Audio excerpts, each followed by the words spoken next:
అన్నదాత సుఖీభవ పథకంపై మాజీ మంత్రి విడుదల రజనీ పథకాన్ని ప్రభుత్వాన్ని విమర్శించారు. కేంద్రంతో సంబంధం లేకుండా రైతులకు ఏటా 20,000 రూపాయల చొప్పున అందిస్తామని చంద్రబాబు హామీ ఇచ్చారని గుర్తు చేశారు. అయితే ప్రస్తుతం కేంద్ర సహాయంతో కలిపి 20,000 రూపాయలు ఇస్తున్నారని ఆరోపించారు. తొలి ఏడాది అమలు చేయకపోవడంతో సుమారు 6 లక్షల మంది రైతులు నష్టపోయారని, రైతులకు ప్రభుత్వం ఇంకా బాకీ ఉందని పేర్కొన్నారు. కేంద్రంతో సంబంధం లేకుండా చంద్రబాబు నాయుడు గారు 20,000 ఇస్తామన్నారు కదా, మరి కేంద్రం 6,000 ఇస్తుంది.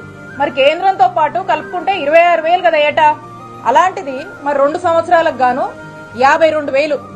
మరి ఫస్ట్ సంవత్సరం రైతు భరోసా ఏదైతే మీరు అంటున్నారో అన్నదాత సుఖీభవ అని చెప్పి అదెగ్గొట్టారు. ఇంకో సంవత్సరం ఇచ్చారు, ఇంకో సంవత్సరం ఇస్తున్నామని చెప్పి మాట్లాడుతా ఉన్నారు. 20,000 మీరు చెప్పిన మాట, 6,000 కేంద్రం, 26,000. ఈ 2 సంవత్సరాలకు గాను 52,000.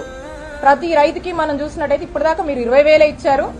ప్రతి రైతుకు కూడా 32,000 బాకీ చంద్రబాబు నాయుడు గారు ఉన్నారు.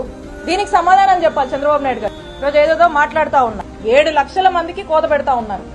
మేము జగన్మోహన్ రెడ్డి గారి హయాంలో 53.5 లక్షల మంది రైతులకు మేము రైతు భరోసా అందించాం.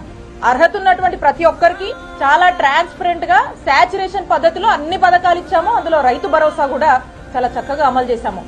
ఆ రోజు మేము 12,500 ఇస్తామని చెప్పి మేము అధికారంలోకి వచ్చిన తర్వాత మా నాయకుడు జగన్మోహన్ రెడ్డి గారు రైతులకు అండగా ఉండాలి, రైతు రాజుగా ఉండాలి, రైతే రాజు అని చెప్పి భావించి 13,500 అంటే 1,000 పెంచి 5 సంవత్సరాలు 67,500 చొప్పున రైతన్నల అకౌంట్ లోకి జమ చేసినటువంటి పరిస్థితులు గత జగనన్న పాలనలో రాష్ట్రంలో ఉన్నటువంటి ప్రజలు చూశారు.